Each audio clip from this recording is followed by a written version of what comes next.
आज की डेट है अक्टूबर 16, 2023। आज से अगर आपको प्रीलिम देना होगा तो आपके पास सिर्फ 201 डेज बचते हैं। ठीक है। द हिंदू पेपर देखते हैं आज का क्या है। फ्रंट पेज पे न्यूज़ है, Israel readies for attack as million people evacuated. देखो, गाजा स्ट्रिप को इन्होंने बोला था कि आप इवैक्यूएट करो, और मिलियंस ऑफ पीपल ने वहां से इवैक्यूएट किया है। और वो जो नर्दर्न पार्ट है गाजा स्ट्रिप का, उसके ऊपर वो अटैक करेंगे। अभी उन्होंने बोला है आर्मी, उनकी जो 3 लाख की जो आर्मी है वो रेडी है अटैक करने के लिए। और उन्होंने यहाँ पे एक न्यूज़ निकल के आ रही है कि यूएस ने इंटरवेंशन किया है, और जो उनके ऊपर जो ब्लॉकेड लगाया था उन्होंने वाटर का, इलेक्ट्रिसिटी का, तो उसमें से जो वाटर का है वो उन्होंने अलाउ कर दिया है। वाटर अभी ब्लॉक नहीं किया जा रहा है गाजा स्ट्रिप के अंदर जाने से। ठीक है। एंड इसके अंदर इंटरवेंशन किसने किया है ये याद रखिए, यूएसए ने किया है। ठीक है। उसके बाद यहाँ पे एक एडिटोरियल है, world needs to stop taking water for granted. 16 October को वर्ल्ड फूड डे था, तो उसकी थीम क्या थी, water is life and water is food. ठीक है। तो यहाँ पे फूड डे के दिन पे वाटर के ऊपर बहुत फोकस किया गया है। ठीक है। तो ये बोल रहे हैं कि अभी इंक्रीजिंग क्लाइमेट एक्सट्रीमिस हो रहे हैं, जैसे कि क्लाइमेट ड्रॉट आ रहे, फ्लड्स आ रहे, अनसीजनल रेन्स आ रहे, फ्लैश फ्लड्स आ रहे, प्रोलॉन्ग ड्राई स्पेल्स आ रहे। ठीक है। और जो sustainable development goals SDG United Nations के अंदर अपन जो बोले थे उसको 2030 तक वी शुड अचीव, अभी उसको सिर्फ 7 इयर्स बाकी। इसके ऊपर भी कुछ अच्छा खासा काम नहीं हो रहा। तो इसके लिए यूनाइटेड नेशंस फूड एजेंसी के 3 ऑर्गेनाइजेशन है यूनाइटेड नेशंस के फूड एजेंसी के अंदर। फर्स्ट है FAO, food and agriculture organisation. Second, international fund for agriculture development. And तीसरा, United Nations world food programme. ठीक है। FAO, food and agriculture organisation. उसके बाद IFAD। ठीक है, ये इंपॉर्टेंट है, इसको याद रखिए। IFAD, international fund for agriculture development. And WEP, world food programme. ठीक है। इन तीनों ने क्या बोला है, need to adopt innovative and collaborative approach. हमें इनोवेटिव और कोलैबोरेटिव अप्रोच अडॉप्ट करना चाहिए for the improved management, conservation and availability of water scarce resources. Water के रिसोर्स को ऊपर काम करने के लिए हमें innovative and collaborative approaches apply करनी चाहिए, इन्होंने बोला है। ठीक है। कुछ डाटा दिया है इन्होंने। इन्होंने बोला है कि 60% इंडिया का जो खेती होती है वो तो सिर्फ रेनफेड है, मतलब बारिश होगी तो वहाँ पे खेती होगी, ये इन्होंने बोला है। और ये 60% जो रेनफेड लैंड है, रेनफेड पानी के ऊपर जो खेती होती है, पानी बारिश के पानी पे, तो वो 40% प्रोडक्शन करती है पूरे टोटल प्रोडक्शन का इंडिया की। ठीक है। तो इसके लिए बारिश बहुत इंपॉर्टेंट है, ये इन्होंने बोला। उसके बाद बारिश होने की वजह से सॉइल मॉइस्चर मेंटेन होता है। अगर सॉइल मॉइस्चर डिस्टर्ब हो जाता है तो न्यूट्रिशन और फूड क्वालिटी का नहीं होगा, ये इन्होंने बोला है, और प्रोडक्टिविटी कम होगी। ठीक है। इसलिए अपने को अर्जेंट नीड है कि अपन क्लाइमेट चेंज को मिटिगेट करने के लिए और उसको सस्टेनेबल हैंडल करने के लिए वी शुड हैव टेक्नोलॉजीज, ये उन्होंने बोला है। तो वहाँ पे उन्होंने बोला है कि इरिगेटेड एग्रीकल्चर जो पूरे वर्ल्ड के अंदर इरिगेशन करके जो खेती की जाती है वो 72% है। ठीक है। मतलब 50% से ऊपर हो गया ये, one third you can say that. ठीक है। तो ये बहुत ज़्यादा हो गया, 72%, नहीं वन थर्ड नहीं होगा ये, 72% मतलब 100 का। ठीक है, बहुत बड़ा पार्ट हो गया ये। उसके बाद उन्होंने ये बोला है कि ग्लोबली 40% जो लैंड है वो डिग्रेड हो चुकी है, मतलब जितनी लैंड खेती करने योग्य थी उसकी 40% तो डिग्रेड हो चुकी है आज तक। और स्मॉल स्केल जो फार्मर्स होते हैं ग्लोबली वो 80% फार्मर आते हैं, मतलब सबके जिनके पास 2 एकड़ से भी कम खेती होती है उनको स्मॉल स्केल फार्मर बोलेंगे। तो वो अभी 80% जितने भी फार्मर्स है उनके 80% तो स्मॉल स्केल फार्मर्स ही है, ये इन्होंने बोला है। तो इनको अपन ने finance, technology and irrigation and इनको सपोर्ट मेंटेन कर देना चाहिए आप गवर्नमेंट ने, ये इन्होंने यहाँ पे बोला है। ठीक है। उसके बाद जो रेनफेड इंडिया के अंदर ये बोला है कि जो बारिश से जो खेती होती है जिसके अंदर जो राइस प्रोडक्शन होता है वो 20% कम हो जाएगा 2050। ये एक स्टडी है। ठीक है। 2050 तक, ये इतना याद मत रखिए, बस इसको ऐसे यू कैन कोट इट कि 2050 तक 20% जो राइस की खेती होती है वो कम हो जाएगी, उसका प्रोडक्शन कम हो जाएगा। और 47 20% 2080 आने तक अगर ये रेनफेड रहा, मतलब बारिश के ऊपर ही रहा, ठीक है, तो वो भी वो कम हो जाएगा। यही उन्होंने बोला है कि वीट जो गेहूं है उसके रिगार्डिंग भी उन्होंने बोला है कि 19.3% इसका डिक्रीज होगा प्रोडक्शन का 2050 तक, और 2080 तक वही प्रोडक्शन 40% रिड्यूस हो जाएगा, ठीक है।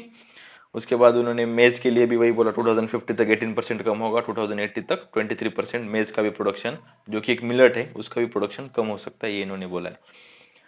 फूड एंड एग्रीकल्चर ऑर्गेनाइजेशन जो यूएन की, उन्होंने पायलट बेसिस पे प्रोजेक्ट चलाए क्रॉप फॉरकास्टिंग फ्रेमवर्क की, ठीक है।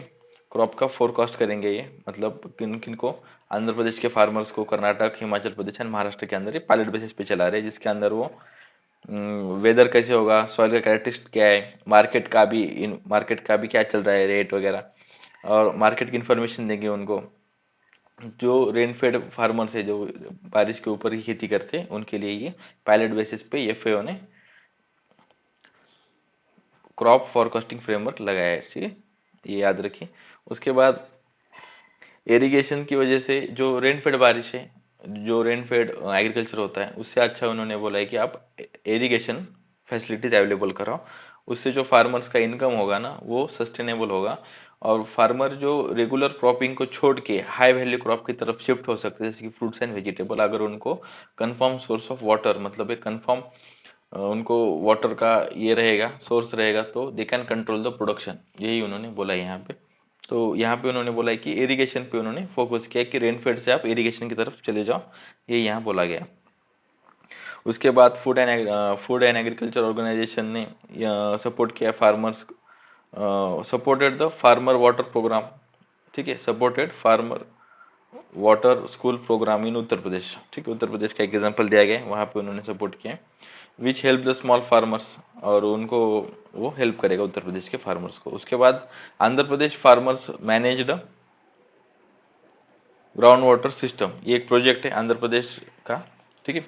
उसके अंदर उन्होंने जो ड्रॉट पोन, जहाँ पे अकाल आता है, बारिश नहीं होती है, ड्रॉट पोन उसको बोलते हैं, तो वहाँ के 7 जो डिस्ट्रिक्ट्स है उसके अंदर के 638 जो हैबिटेशन है, ठीक है, वहाँ पे हाइड्रोलॉजिकल मॉनिटरिंग प्रोग्राम किया है कि ज़मीन के अंदर कितना पानी है, ठीक है, उसके बाद वो मॉनिटर करेंगे, ठीक है। IFAD international fund for agriculture development, ठीक है, ये भी यूनियन की एक ऑर्गेनाइजेशन है, as enshrine the climate change adaptation on its core strategies, तो उन्होंने भी अपने स्ट्रेटेजी के अंदर क्लाइमेट चेंज को रखा है, ठीक है। क्लाइमेट चेंज को फाइनेंस करेंगे, ये क्लाइमेट चेंज मिटिगेशन करने के पॉलिसीज के लिए ये वर्क करेंगे, ये इन्होंने बोला है।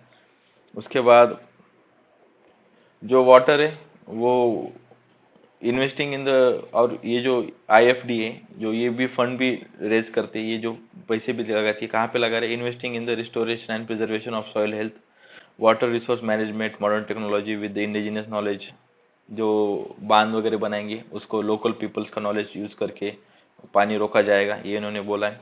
उसके बाद international fund for agriculture development support projects, कहाँ कहाँ पे इसके प्रोजेक्ट चल रहे हैं, महाराष्ट्र, उड़ीसा, उत्तराखंड, नागालैंड, मिजोरम, ठीक है। और इन्होंने क्लाइमेट रेजिलियंट सीड क्रॉप्स का भी लेने के लिए इन्होंने बोला है कि जो क्लाइमेट रेजिलियंट सीड वैरायटी जो उसको इम्प्लीमेंट करो, जिसके जैसे कि मिलेट्स, जिसको कम पानी लगता है, मिलेट्स कम पानी में उग जाते हैं।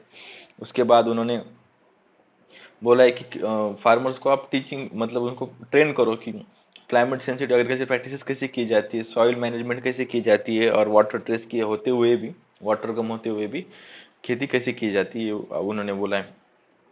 उसके बाद उड़ीसा के गवर्नमेंट का WEF के साथ एक कोलाब्रेशन चल रही है, ठीक है, इतना याद रखने की जरूरत नहीं है आपको, बस इतना याद रखिए, वाटर इज नीडेड।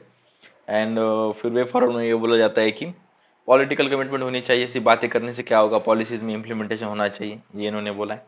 और United Nations framework, United Nations food agency, जो अभी मैंने आपको 3 नाम बताए, work closely with the government of India and state governments on the initiative innovations such as solar, मस्त है, सोलार फॉर रेजिलियंस, ये इंपॉर्टेंट है, इसे याद रखिए, तो इसके ऊपर वो काम कर रहे, solar for resilience, secure fishing, revival of millets for renewable energy production, food security and nutrition, इन सारी चीज़ों पे यूनाइटेड नेशंस की जो फूड ऑर्गेनाइजेशन है वो इंडियन गवर्नमेंट और स्टेट गवर्नमेंट्स के साथ मिलकर काम कर रही है, ठीक है।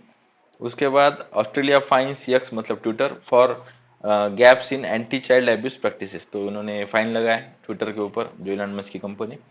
ठीक है, इतना याद रखिए।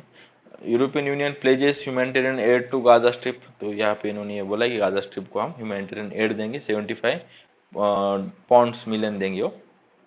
ठीक है, ये याद रखिए। शायद ये यूरो है। ठीक है, 75 इन यूरो मिलियन, देख लीजिए आप थोड़ा इसको। तो बस इतना याद रखिए कि यूरोपियन यूनियन इसको एड देगा गाजा स्ट्रिप को, उसके बाद कुछ भी नहीं है। Israel Hamas and law of war, ये थोड़ा यहाँ पे ना 2-3 कंसेप्ट है, उतना ही देखेंगे, बाकी कुछ नहीं। तो इसराइल और हमास का जो वॉर चल रहा है उसको उन्होंने बोला है कि इसके अंदर जो कर रहे हैं हॉस्टेज वगैरह पकड़ रहे हैं वो सही है, गलत है। ठीक है, देर आर, तो उन्होंने क्या थोड़ा इन्फॉर्मेशन दिया है, देखते क्या है। There are two separate and independent international law question related to the wars. ठीक है, दो इंडिपेंडेंट सेपरेट लॉज है, इंटरनेशनल लॉज है, जो वॉर से रिलेटेड करते हैं। जिसके अंदर पहले के अंदर जब अपन फोर्स यूज कर सकते हैं तो उसको बोलेंगे जूस एड बेलम। ठीक है, जूस एड बेलम बोलेंगे फर्स्ट को। ठीक है, और इसको रेगुलेट किया जाता है यूनाइटेड नेशंस के चार्टर से। सेकंड, जिसके अंदर किस तरह की फोर्स यूज कर सकते हैं, what army actions are permissible, किस तरह के एक्शंस आर्मी ले सकती है, तो उसको बोलेंगे जूस इन बेलो। ठीक है, तो ये दो कंडीशन है जिसके अपन वॉर के अंदर लागू होती है। ठीक है, यूनाइटेड नेशन चार्टर के हिसाब से। ठीक है, तो अभी जो इंटरनेशनल ह्यूमैनिटेरियन लॉ है which provide the rule for the following during the arm conflict, arm conflict के हिसाब जब चालू होता है किसी कंट्री के अंदर, किसी कंट्री के दोनों कंट्री के बीच में, तो वो IHL उसको रूल प्रोवाइड करता है, इंटरनेशनल ह्यूमैनिटेरियन लॉज। ठीक है, और इसके अंदर जिन जो IHL है is in the customary international law the Geneva convention of 1949 additional two protocol of 1977। इसके अंदर दो, जो IHL है इसके अंदर दो कन्वेंशन आते हैं और एक प्रोटोकॉल, एक कन्वेंशन एक प्रोटोकॉल आता है, जेनेवा कन्वेंशन ऑफ 1949 और प्रोटोकॉल ऑफ 1977। ये दो चीज़ों को कंबाइन करके ये बनता है।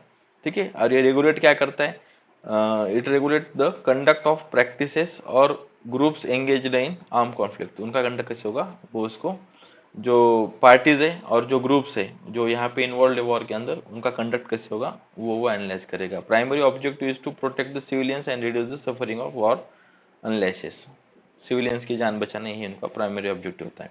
ठीक है, does the law of war apply to the ongoing conflict, yes. ठीक है, ये इसको कॉन्फ्लिक्ट करता है क्योंकि हमास जो एक आर्म कॉन्फ्लिक्ट है हमास और इसराइल के बीच में, तो ये इनको अप्लाई करता है।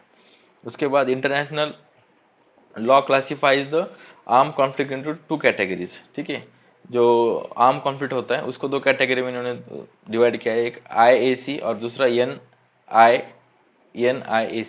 IAC मतलब इंटरनेशनल आर्म कॉन्फ्लिक्ट और NIAC मतलब नॉन इंटरनेशनल आर्म कॉन्फ्लिक्ट। तो अभी का जो वॉर चल रहा है जो इसराइल इसके साथ चल रहा है वो NIAC के अंदर आएगा। ठीक है, देखो यहाँ पे IAC includes all the cases of declare war or any other armed conflict between two or more countries। IAC के अंदर दो देशों के बीच में का युद्ध आएगा। ठीक, और NIC के अंदर include the non governmental forces like Hamas involve in the battle with the government forces like Israel. ठीक है, जहाँ पे नॉन गवर्नमेंट फोर्सेस जैसे कि हमास वो गवर्नमेंट फोर्सेस के साथ अटैक में आएगी, तो उसको बोलेंगे अपन NIAC। NIAC के अंदर इसराइल और हमास का कॉन्फ्लिक्ट आता है, ये बोला है। और इसीलिए दोनों भी अबाइड है इंटरनेशनल ह्यूमैनिटेरियन लॉ के हिसाब से। ठीक है, इंटरनेशनल ह्यूमैनिटेरियन लॉ IHL के हिसाब से दोनों भी बाइंडिंग हो जाते हैं।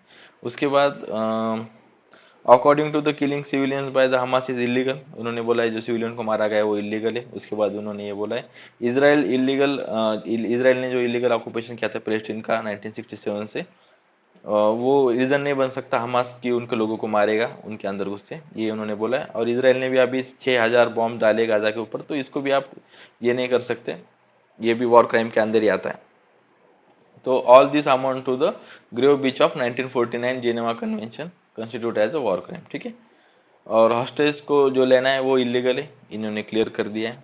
तो इन्होंने 2-3 आर्टिकल दिए कि उन्होंने बोला है कि हॉस्टेज टेकिंग कैसे इलीगल है, तो उन्होंने बोला है कि ये क्राइम है, by the article 8 of Roman statute. Roman statute के हिसाब के आर्टिकल 8 के हिसाब से ये इलीगल है, वॉर के अंदर आप सिविलियंस को एज अ हॉस्टेज लेना, ठीक है। और ये रोमन स्टैट्यूट जिसके अंदर आईसीसी भी बना था, इंटरनेशनल क्रिमिनल कोर्ट, ठीक है, इंपॉर्टेंट इसे याद रखिए। और आर्टिकल 1 क्या है? Article 1 of international convention against the taking hostages, इसने भी बोला है recognize the hostage taking as a crime, ठीक है। International convention against the taking of hostages, ये एक कन्वेंशन के अंदर भी है, और दूसरा रोम स्टैट्यूट के अंदर भी ये इलीगल है, ठीक है। आप किसी एक कंट्री की पनिशमेंट आप पूरे लोगों को नहीं दे सकते, इन्होंने बोला है। This action accepted the already harsh air and block रेपिडिंग। देखो 2007 से ही गाजा स्ट्रिप के ऊपर जो ब्लॉकेट लगाया गया है इसराइल की तरफ से, पानी से वगैरह, इनका जो फूड सप्लाई होता है, वाटर सप्लाई होता है, इलेक्ट्रिसिटी सप्लाई होता है, वो सारा कंट्रोल किया जाता है इसराइल से, ठीक है। तो यही इन्होंने बोला गया है कि ये वॉर क्राइम जो आप कर रहे हो वो इलीगल है, दोनों को ये बोला गया है, ठीक है। India is against all form of terrorism से ओम बिरला। ओम बिरला जी P20 मतलब जो G20 के मेंबर्स है उनके पार्लियामेंट के समिट हो रहा था, मीटिंग हो रही थी, उसके अंदर उन्होंने बोला है कि हम हर प्रकार के टेररिज्म का कंडेम करते हैं, we doesn't support any type of terrorism, वो स्टेट स्पॉन्सर टेररिज्म हो, कोई भी टेररिज्म हो, तो हम उसको सपोर्ट नहीं करते, ये इंडिया ने बोला। Centre likely to raise the age of retirement of scientist to 65। अभी साइंटिस्ट लोगों रिटायर होते हैं 60 के एज में, लेकिन ICAR Indian council of agriculture research और Indian council of medical research ICMR ये तो 62 में होते हैं, लेकिन अभी गवर्नमेंट सोच रही है कि इनका एज बढ़ा के 65 रिटायरमेंट का एज कर दिया जाए, ठीक है, इतना इसमें इंपॉर्टेंट है। Railway develops anti freeze flushes and fuel tank for the journey in Jammu and Kashmir, इतना इंपॉर्टेंट है जो रेलवे डेवलप कर रही है। Anti freezing flushes and fuel tanks, जो कि वहाँ पे बर्फ होती है तो उसकी वजह से दिक्कत आती है, तो उन्होंने एंटी फ्रीजिंग डेवलप किया है। बिल्किन जो यूएसए के state US secretary of state attorney है, जिनका नाम बिल्किन है, raises the Hamas issue with Saudi leader during the East Asia tour. East Asia का टूर पे United Nations sorry United States के general secretary of state attorney Blinken, और उन्होंने बोला है कि जो अभी अटैक चल रहा है हमास के साथ वो वाला, तो वहाँ के उन्होंने इशू रेज किए गए। और जहाँ वहाँ के जो क्राउन प्रिंस है अभी के, प्रिंस मोहम्मद बिन सलमान, उनके साथ ये मीटिंग कर रहे हैं, ठीक है। लेकिन अभी अपन ने देखा अभी एक न्यूज़ कि